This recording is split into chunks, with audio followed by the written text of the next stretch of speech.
The last few minutes, I just spoke to a source who's close to the president's legal team, and they've told me that their understanding of the situation is very much in line with Axios that broke this reporting.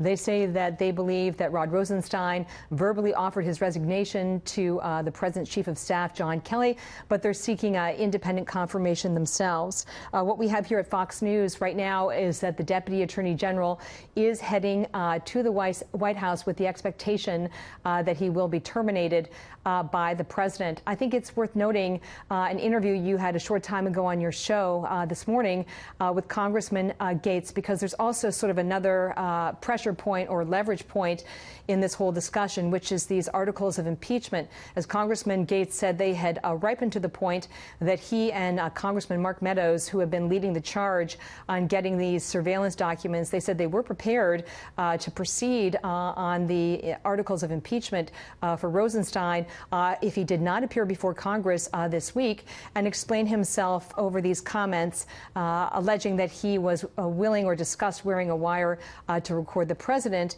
in May of 2017. And if we could just back up for 1 second, this week has really brought into focus, this last week, May of 2017, and a series of events that go to the idea that by May of 2017, really there had been a pivot point in the Russia investigation into an obstruction investigation into the president over the firing of Director Comey. And that really is also at the heart of the New York Times reporting from Friday, which has brought us to today, Sandra. Okay, a couple of things, Catherine.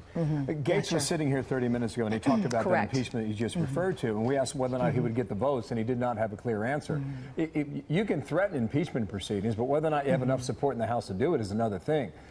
Do they or did they have support? I don't want to speculate on where those numbers may go, but they got the votes they needed for this resolution against Rod Rosenstein, and there's a certain amount of sort of people feeling very deflated with the decision by the president to backtrack on the declassification of these records. But Congressman Gates said that that was sort of another threat or big stick, if you will, that they were holding over this whole situation with Rosenstein. Now, Rosenstein's boss is Jeff Sessions, right?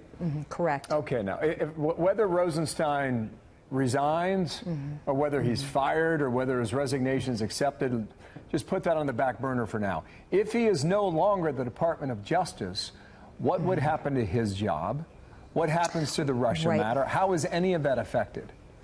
Well, what I can say with absolute certainty is that there has been what I'll call a plan B in the event that Rod Rosenstein was no longer overseeing the Russia investigation in terms of preserving records and the integrity of the special counsel investigation.